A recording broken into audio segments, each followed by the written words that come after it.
I thought it would be kind of fun to look at the Sonic games that are available on Steam and see which ones rank the highest and the lowest. So let's start at the very bottom with the lowest rated game, Sonic the Hedgehog 4 Episode 1. This game has over 2,000 reviews and a mixed score with 45% positive reviews, meaning it's a game that's hit or miss, that some think is good and others think is not so good. Mixed review games are always interesting because they often do have some cool or unique features, but perhaps those concepts weren't implemented well. Sonic 4 is not that. I think this game has mixed reviews simply because it's just kind of a nothing game. You play it and you forget about it. I don't think it's the worst Sonic game ever. I don't dread having to play the game, but I wouldn't go out of my way to play it. Interestingly, while the overall review scores for Sonic 4 Episode 1 are mixed, the recent reviews, which are the reviews within the last 30 days, are very negative. I think this makes sense because when Sonic 4 Episode 1 came out, it was actually fairly well received. I too thought the game was good when it came out, but history has not been kind to this game. I think a big part of this is likely because when Sonic 4 came out, it was right after a rough period for the Sonic franchise with poorly received experimental 3D games, so Sonic 4 being a simpler, retro-inspired Sonic game resonated with a lot of people. However, since the release of Sonic 4, we've had better Sonic games come out, so eventually a lot of people realized, this game kinda sucks, at least by comparison. All in all though, I think it's an okay game, so a mixed review score seems appropriate. Next up, we have Sonic Forces, which has a mixed score with 61% positive reviews and about 6,000 reviews. There's a meme in the Sonic community about how much fans seem to lose their minds over a game's potential. The game itself may not be good, but because it had so many cool ideas, with a handful of changes, it could have been really good. Sonic Forces, I think, is a fairly good example of that. It had a character creator, it went back to a more serious story like the adventure era games, it introduced what at first glance seemed to be an interesting new villain, but the game ended up falling flat on its face. When I first played Sonic Forces, I really did not like this game. Now, it's kind of in the same tier as Sonic 4, it just kinda exists for me, so I think a mixed review score makes sense.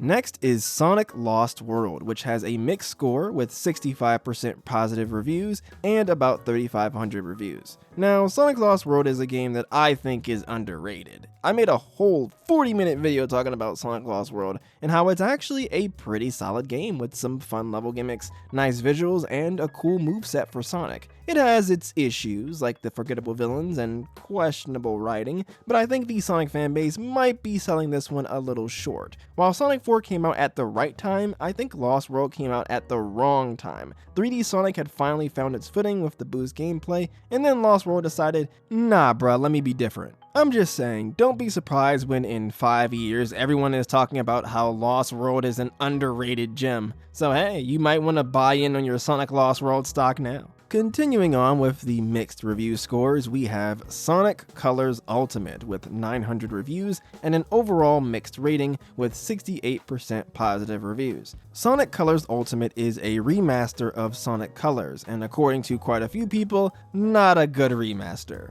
I personally didn't bother with Colors Ultimate because even though I do like having all of my games on PC for easy access, it didn't seem like Colors Ultimate came with any new features to really warrant buying Colors again. From what I could tell, the only notable new additions were a new Wisp power-up, which, I mean, okay, and a new remixed soundtrack, which is worse than the original game's soundtrack. I just think the Colors Ultimate soundtrack is more annoying, if that makes sense. It has a more electronic, inorganic, and abrasive sound that just doesn't sound as good as the original. There are a lot of changes in the remixes that don't really add much to the songs. If you want a good way to see what I'm talking about, compare Planet Wisp Act 1 from the original game to Planet Wisp Act 1 from Colors Ultimate. Actually, you know what? Listen to all of the Planet Wisp level songs from both games, Act 1, 2, and 3. They all sound significantly worse than the original versions. I will say though, I do think the Aquarium Park remixes are pretty good in Colors Ultimate. Moving on, we have Sonic Superstars with over 2,000 reviews reviews and an overall mixed review score with 69% positive reviews. The biggest complaints that I heard about Superstars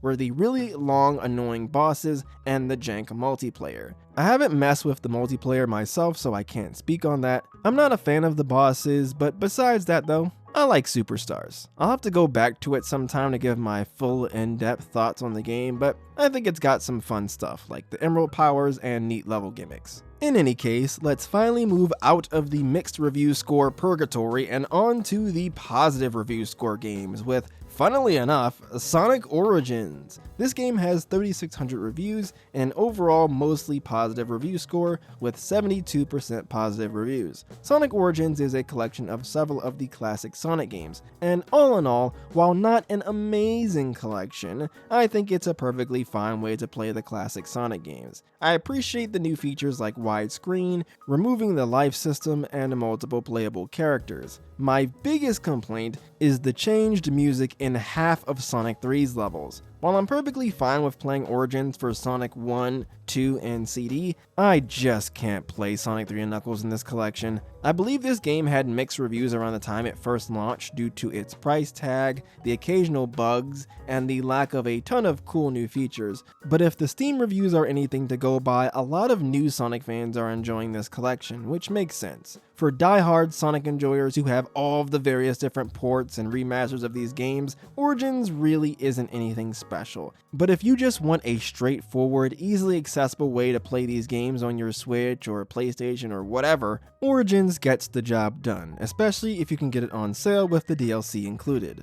Next up, we have Team Sonic Racing, which has about 2,600 reviews and a mostly positive review score with 74% positive reviews. To be honest, I haven't put a ton of time into TSR, so I can't really speak on it, but personally I was more interested in the previous entries in the series that had characters from other series. Next up, we have Sonic 4 Episode 2, which has about 1,500 reviews and a mostly positive review score with 78% positive reviews, and a mixed recent review score, so perception of this game has gone down a bit, though to be fair, there aren't a ton of recent reviews. Sonic 4 Episode 2 is for sure an improvement over Episode 1. Not my first choice if I'm in the mood for a 2D Sonic game, but a decent game. If you want to hear more about my thoughts on Sonic 4 as a whole, I did a video where I talked about both Episode 1 and 2. Now we move on to our first game with a very positive overall review score, Sonic and SEGA All-Stars Racing, which has about 2,200 reviews with 87% positive reviews. I said before, but I did quite like the older games in the Sonic Racing series, if that's what we're calling it now, so seeing this get a very positive review score makes sense to me. It's a fun kart racer with cool stages and a great cast of characters. Next, we have a game with a ton of reviews, almost 20,000 of them, with a very positive overall review score, Sonic Adventure 2, which has 89% positive reviews. Sonic Adventure 2 is a really interesting game to look at through the eyes of public perception. For years, Sonic Adventure 2 was considered one of the best games in the series, peak Sonic if you will. But over time, people became far more critical of the game, highlighting the issues with the game's story and the constant flip-flopping of gameplay styles that aren't nearly as good as the speed stages where you play as Sonic and Shadow. However, in recent years, I've seen this game receive more positive reception. I like to call it the overrated, underrated cycle.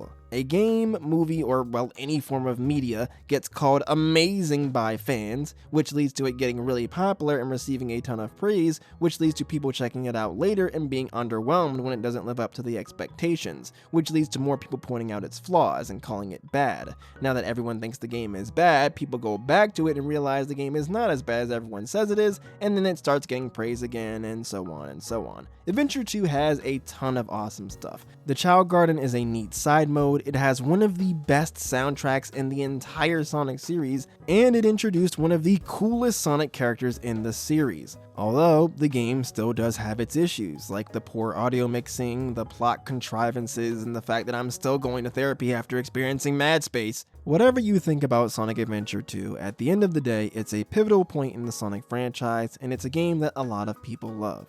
Moving on, we have Sonic Frontiers. It has about 19,000 reviews and a very positive review score, with 91% positive reviews. Sonic Frontiers was a game I was very skeptical of at first, but after seeing more of the game and experiencing it for myself, while not amazing, is a game that I still enjoy, and one of the better 3D Sonic games. The open world gameplay was a nice change of pace, and I liked the direction they took in regards to the story. After Sonic Frontiers released in 2022, they went with a classic style Sonic game with Sonic Superstars in 2023, and a remaster of Generations along with a new campaign in 2024. So I am curious if we'll be getting a proper successor to Sonic Frontiers sometime in the near future. Considering they spent so much time working on Frontiers, I'm guessing they will try to reuse the open zone gameplay style.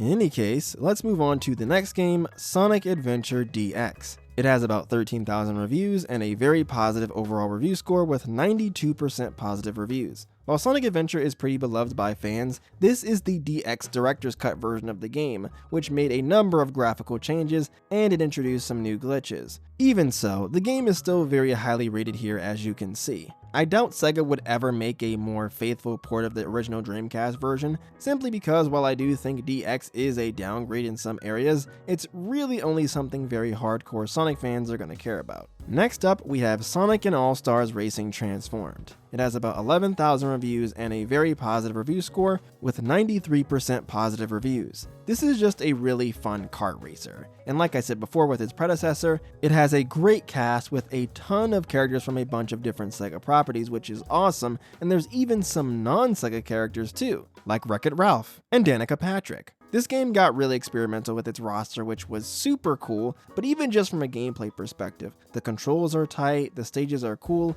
and it's overall just a great time. Next up is the original version of Sonic Generations, which has roughly 20,000 reviews and a very positive overall review score with 93% positive reviews. Generations is a fantastic game. I've talked about it plenty in the past, so I won't waste too much time here. No surprise that it's this high in the ratings. Next up, with the first game in the top 3, we have Sonic Mania, which has about 21,000 reviews and a very positive overall review score, with 94% positive reviews. Mania is another really great game that I've talked about plenty of times, so let's move along. At number 2, with the very first overwhelmingly positive review score, we have Sonic X Shadow Generations, the remaster of Sonic Generations, which has roughly 9,000 reviews, with 97% positive reviews. I've already made 2 videos about SSXG, we all know it's really good, so not too much to say here. It's not surprising that it's this high on the list. But what is surprising is the game that's at number 1,